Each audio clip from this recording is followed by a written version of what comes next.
Good morning, this is Shalini. Welcome to news cafe. ఇప్పుడు పలు వార్తాపత్రికల్లో ఉన్నటువంటి ప్రధాన అంశాలు ఒకసారి చూద్దాం. ఇక తెలంగాణ ఈనాడు పేపర్ చూసినట్లయితే అతి వేగమే హరిస్తోంది. 80% పైగా రోడ్డు ప్రమాద మరణాలకు కారణమిదే.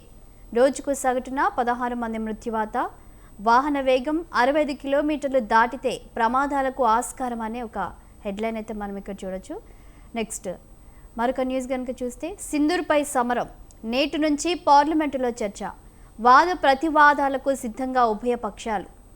అలాగే సర్వీస్ అపార్ట్మెంట్లో రేవ్ పార్టీ, తెలుగు రాష్ట్రాలకు చెందిన 9 మంది అరెస్ట్ అని చూస్తున్నాం. టీసీఎస్లో 12,000 ఉద్యోగాల కోత, మొత్తం సిబ్బందిలో 2% సమానం అని కూడా మరొక హెడ్లైన్ చూడొచ్చు. ఇక నువ్వా నీనా, పట్టు వదలని హంపి దివ్య, చెస్ ప్రపంచ కప్ ఫైనల్లో 2 గేమ్ డ్రా, ఫలితం కోసం నేడు టై బ్రేక్ అని కూడా ఇక చెస్ ఛాంపియన్కి సంబంధించిన స్పోర్ట్స్కి సంబంధించిన న్యూస్ని మనం చూడొచ్చు. ఔరా టీమిండియా, మాంచెస్టర్లో అద్భుత పోరాటం, జడేజా సుందర శతకాలు, ఇంగ్లాండ్తో 4 టెస్టు డ్రా అని కూడా ఇక స్పోర్ట్స్కి సంబంధించిన న్యూస్ని చూడొచ్చు.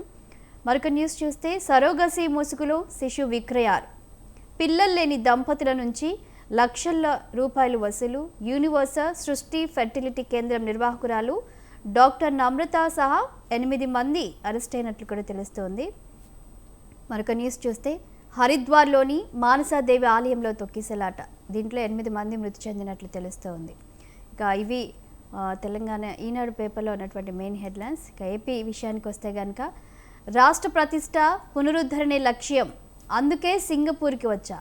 వైకాపా వల్ల ఇక్కడి ప్రభుత్వంతో సంబంధాలు దెబ్బతిన్నాయి, మీరు వచ్చి పెట్టుబడులు పెట్టండి, జన్మభూమి రుణం తీర్చుకోండి, నన్ను ట్రాక్లో పెట్టే బాధ్యత మీదే అని తెలుగు డయాస్పోరాలో సీఎం చంద్రబాబు ఈ వ్యాఖ్యలు చేసినట్లు మనం చూడొచ్చు. ఏపీకి ఎవర్సెండై ఆధునాతన ఫ్యాబ్రికేషన్ ఫ్యాక్టరీ, గృహ నిర్మాణ రంగంలో పెట్టుబడులపై జురాంగ్ ఆసక్తి అని కూడా చూస్తూ ఉన్నాము. ఇక మరొక న్యూస్ కనుక చూస్తే ముడుపులిస్తేనే సరఫరా ఆర్డర్లు, సీఎంఓ పేరుతో మద్యం డిస్టిలరీలకు బెదిరింపులు, మిథున్ రెడ్డి సాయిరెడ్డిలకు అత్యంత సన్నిహితులమని వ్యాఖ్యలు. ఎన్ఎన్జే యాజమాన్యానికి రాజ్ కేసిరెడ్డి బూనేటి చాణక్య ఫోన్లు, సిట్ దర్యాప్తులో ఈ విషయాలు వెలుగులోకి వచ్చినట్లు కూడా మనం చూడొచ్చు. ఇక ఇవి ఈనాడు పేపర్లో ఉన్నటువంటి మెయిన్ హెడ్లైన్స్. ఇక నమస్తే పేపర్ చూసినట్లయితే బీఆర్ఎస్తోనే బీసీలకు న్యాయం, నిన్నైనా రేపైనా న్యాయమైన కోటా ఇచ్చేది కేసీఆర్ అని కూడా మన నమస్తే పేపర్లో ఈ వ్యాఖ్యలను మనం ఒకసారి చూడొచ్చు. ప్రతి పల్లెటూరుకో వైన్స్, అమ్మకాలు తగ్గిన దుకాణాలు గ్రామాలకు తరలింపని మరొక న్యూస్ని అయితే ఇక్కడ చూడొచ్చు. ఇక ఆంధ్రజ్యోతి విషయానికి వచ్చినట్లయితే ప్రైవేటు వైద్య కళాశాలలపై విజిలెన్స్ విచారణ, వైద్య విద్యలో నాణ్యత సదుపాయాలపై ఫిర్యాదులతో సర్కారు నిర్ణయం. ఇటీవలే 3 కాలేజీలపై విచారణ, అవకతవకలు జరిగినట్లు కూడా గుర్తించినట్టు తెలుస్తోంది. ఇక విద్యార్థుల స్టైఫండ్కు ఎగనామం, అధ్యాపకులు మౌలిక సదుపాయాల కొరత, 17 అంశాలపై వివరాలు ఇవ్వాలని అన్ని ప్రైవేటు కాలేజీలను కోరిన సర్కార్. స్పందించని కాలేజీలు, ప్రభుత్వం మరి ఈ కాలేజీలపై సీరియస్ అయినట్లు కూడా మనం చూడవచ్చు. ఇప్పటికే విజిలెన్స్ విచారణకు ఆదేశించినట్లు కూడా మనం చూస్తూ ఉన్నాము. ఇక మరొక న్యూస్ చూస్తే జలాశయాల నిర్వహణలో అలసత్వం అని మరొక న్యూస్ చూస్తున్నాము. అరకొర పనులతో మమ అనిపిస్తున్న వైనం, ప్రాజెక్టుల నిర్వహణ లోపభూయిష్టం అని కూడా ఇక అలసత్వానికి సంబంధించిన న్యూస్ని ఇక్కడ చూడొచ్చు.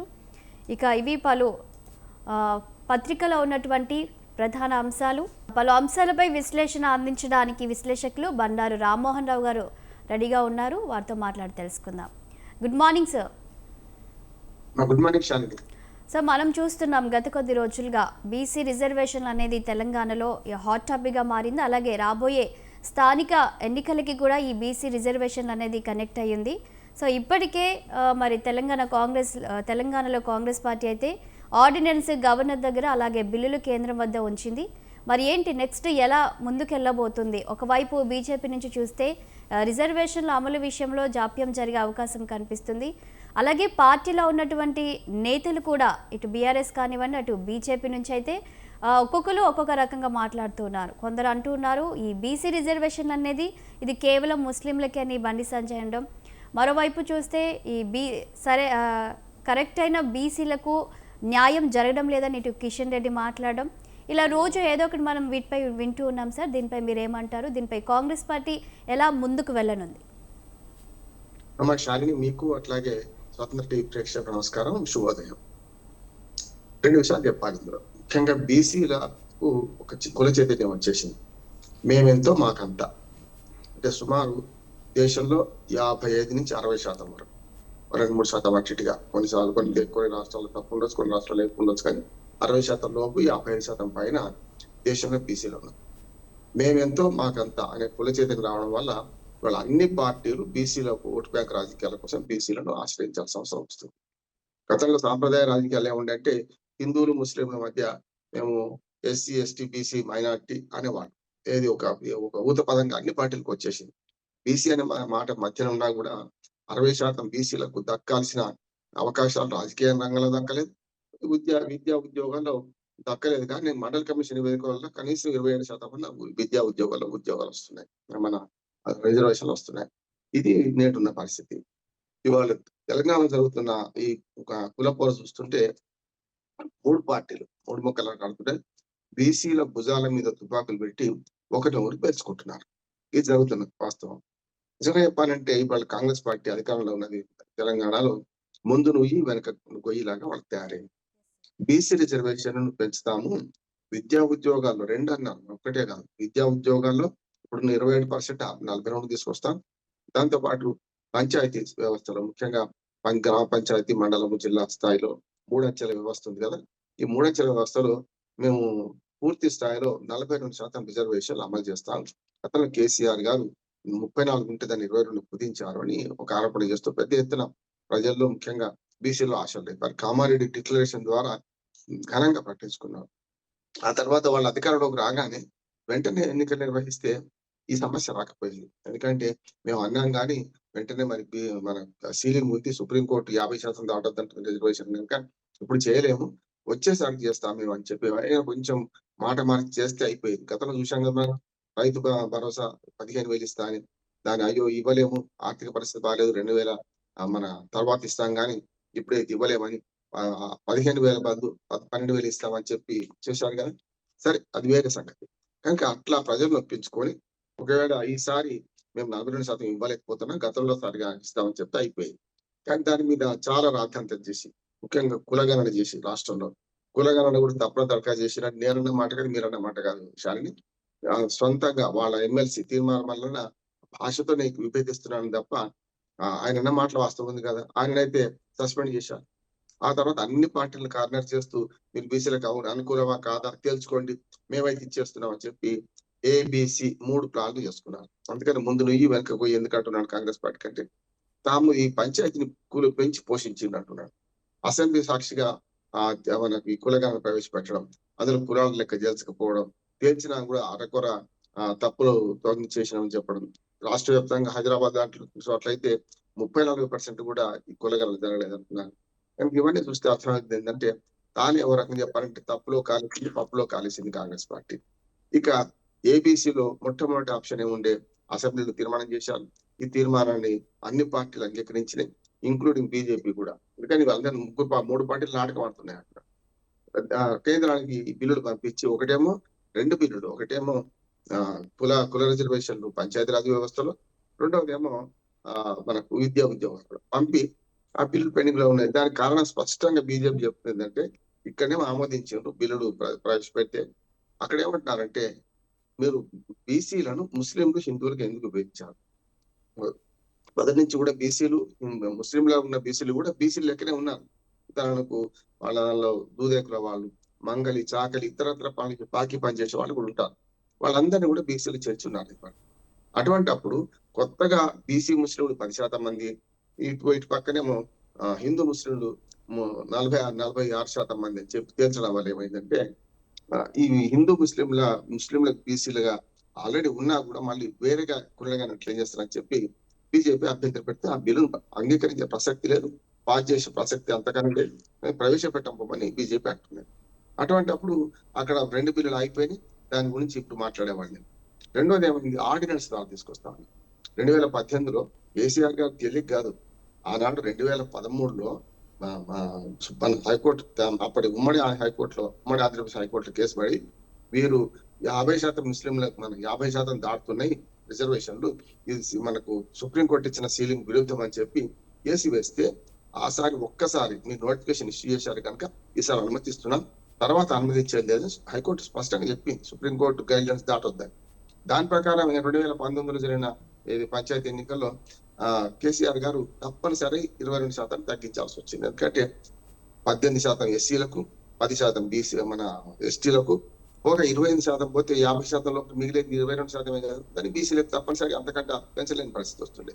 కానీ దాన్ని ఆసరా చేసుకొని బీసీ రిజర్వేషన్ తగ్గించారు కేసీఆర్ అని చెప్పి బదనాం చేసి ఏం చేశారంటే మేము ఇస్తామన్నా. 42% ఎంత పెద్ద అయిందంటే 70% చేరుకుంటే మొత్తం రిజర్వేషన్. 50% సీలింగ్ ఉన్నప్పుడు 70% చేరుకోవడం ఎంత కష్టం అనే దాని మీద ఆర్డినెన్స్ ఇష్యూ చేస్తా ఉన్నారు. రెండో ప్లాన్ ఆర్డినెన్స్ కూడా ఏమైంది, గతంలో తమిళనాడు ప్రభుత్వం 70లో 2 సార్లు ఆర్డినెన్స్ ఇష్యూ చేస్తే కూడా అది కొట్టివేయబడింది. తమిళనాడు హైకోర్టు, తర్వాత సుప్రీంకోర్టు కూడా.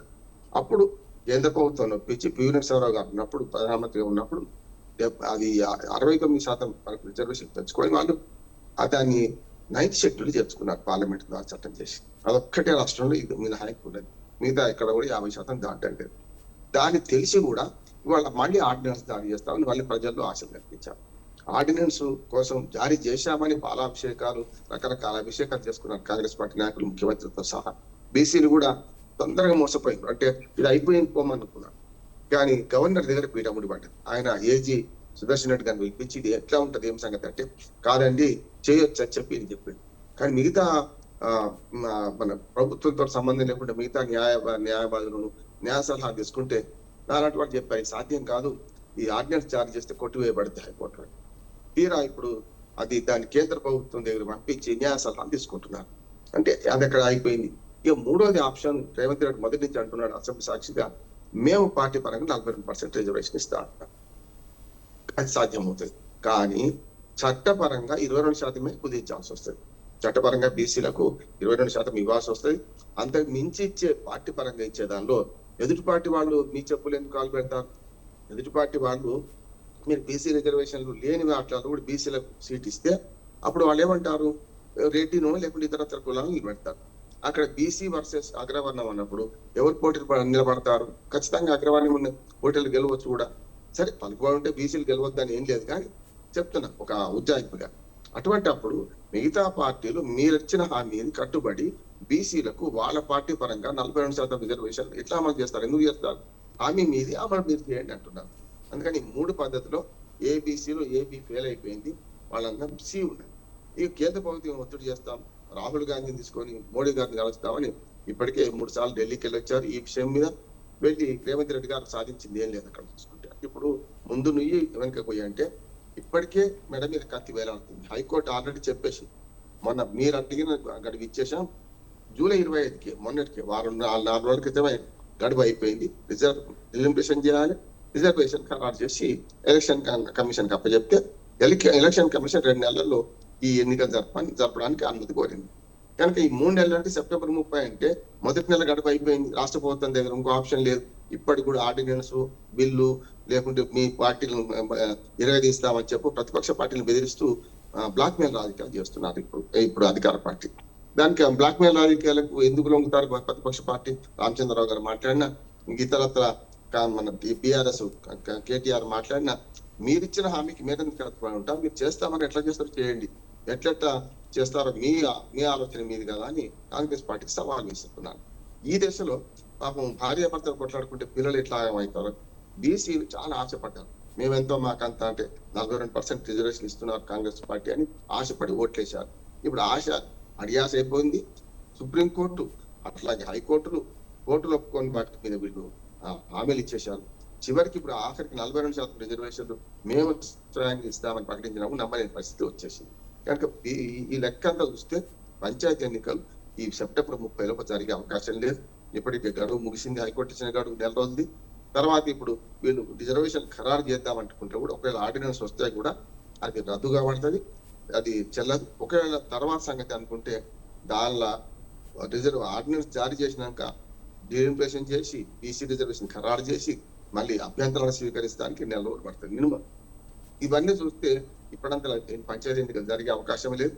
ఇదంతా అక్టోబర్ నవంబర్ దాకా పోవడానికి ఒక రకంగా చెప్పాలంటే కోర్టు పరిధిలోకి తీసుకెళ్లి కోర్టు నుంచి స్టే ఇప్పించో, లేకుంటే కోర్టులో ఎవరైనా పిటిషన్ వేస్తే ఆ పిటిషన్ ఆసరా చూపించో, మొత్తం మీద పంచాయతీ ఎన్నికలు వాయిదా వేయడానికి కాంగ్రెస్ పార్టీ ప్రభుత్వం పనిచేస్తుంది అనుకుంటున్నాను.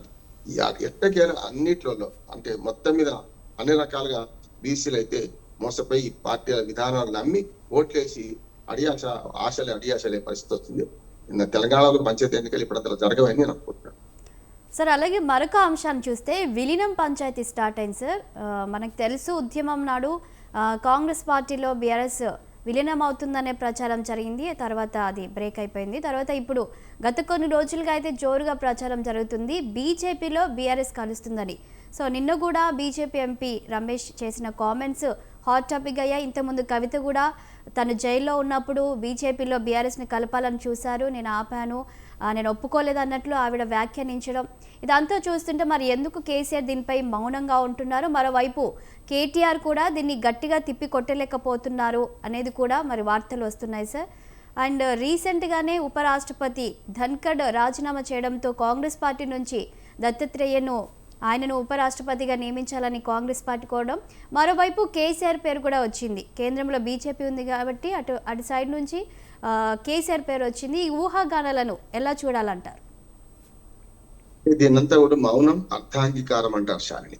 అంటే మౌనం చెందడం వల్ల బీఆర్ఎస్ పార్టీ పద్ధతి ఏమిటి, ఎటువైపు మొక్కుతుంది అనేది ఆలోచన వస్తుంది. మీరన్న రాష్ట్రపతి పదవికి కూడా చంద్రబాబు నాయుడు గారి పేరు కూడా వినొచ్చు, చూసినాం కదా మనం. చంద్రబాబు నాయుడు గారిని అటు ఉపరాష్ట్రపతికి పంపించేసి ఇక్కడ లోకేష్ ముఖ్యమంత్రి చేద్దామనే ఆలోచన కూడా వచ్చింది. కేసీఆర్ పేరు కూడా మీరు అన్నది కరెక్టే. కానీ ఇటీవల సీఎం రమేష్ చేసిన వ్యాఖ్యలు కీలకంగా మారినాయి. బిడ్డనేమో మన కేసీఆర్ గారి కూతురు కవిత చేసిన వ్యాఖ్యలేమో మొత్తం సంచలనం రేపినాయి. సరే ఆ పార్టీతో ఉంటా అన్నారు, కొంతవరకు పార్టీకి ఎంత నష్టం జరగాలి అంత నష్టం జరిగింది, అయిపోయింది. ఒకసారి ఈ వరుస క్రమం పరిశీలిస్తే ఉద్యమ పార్టీగా మొదలైన బీఆర్ఎస్ టీఆర్ఎస్ అన్నాడు. టీఆర్ఎస్ ఎన్నిక గెలవలేదు, టీఆర్ఎస్ 2 సార్లు గెలిచింది. టీఆర్ఎస్ అని పార్టీ పేరు మార్చుకున్న తర్వాత ఏ ఎన్నికల్లో పెద్దగా గెలిచిన సందర్భాలు లేవు. అంతకు ముందు మొన్నటి అసెంబ్లీ ఎన్నికలు మాత్రమే బీఆర్ఎస్ పేరు మీద వాళ్ళు ఫేస్ చేసిండ్రు. 39 సీట్లు ఎమ్మెల్యే వచ్చినాయి, పార్లమెంట్ సీట్లు ఒకటి కూడా రాలేదు బీఆర్ఎస్ పేరు మీద. అట్లా చూసుకుంటే టీఆర్ఎస్ ఏర్పడినప్పటి నుంచి 14 ఏళ్ల ఉద్యమం, అక్కడ మాత్రం 2 సార్లు విలీన ప్రతిపాదన వచ్చింది. ఒకటి 2004లో అధికారం పంచుకున్నారు.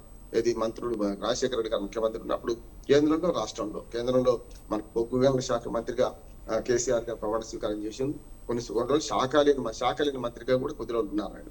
అట్లాగే రాష్ట్రంలో 5 మంత్రులతో మనకు సంకీర్ణ ప్రభుత్వాన్ని ఏర్పాటు చేశారు. ఇక్కడ మెజార్టీ ఉన్నా కూడా బీఆర్ఎస్ అప్పుడు టీఆర్ఎస్ పార్టీ లేకుండా కాంగ్రెస్ పార్టీ అధికారంలో రానే పరిస్థితి ఉండే చేసుకున్నారు. ఇవన్నీ చూసుకున్నాం.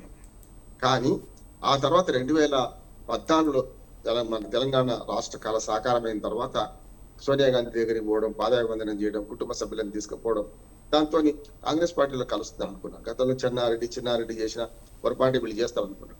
కానీ అధికారంలోకి వచ్చిన తర్వాత 63 సీట్లు ఎప్పుడైతే వచ్చినాయో దాంతో మేమే అధికారంలో ఎందుకుంటా వద్దు అని చెప్పి నిజంగా ఎవరికైనా అనిపిస్తుంది. కనుక ఆ రకంగా టీఆర్ఎస్ఏ అధికారంలోకి వచ్చింది. కాంగ్రెస్ పార్టీతో ఇత్తడి దెబ్బలు చేసుకుని కనీసం వాళ్ళతో కలిసే ఆసక్తి ఎక్కువ మాట్లాడు.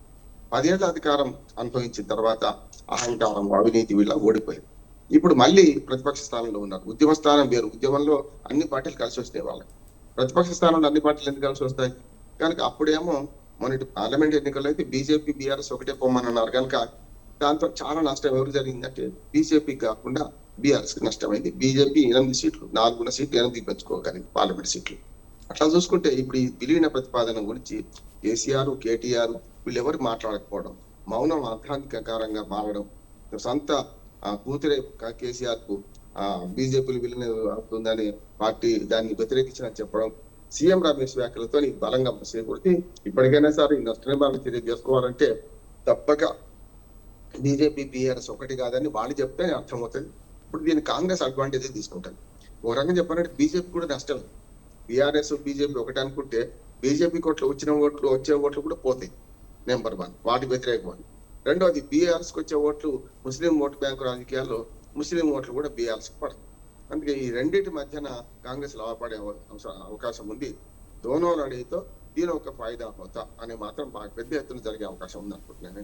ఈ విలీన ప్రతిపాదన మొదటి నుంచి కాంగ్రెస్ బీజేపీ ఒకటేనేమో బీఆర్ఎస్ అంటది, అట్లాగే బీజేపీ బీఆర్ఎస్ ఒకటేనేమో కాంగ్రెస్ అంటది, కాదు కాంగ్రెస్ బీఆర్ఎస్ ఒకటేనేమో బీజేపీ అంటుంది.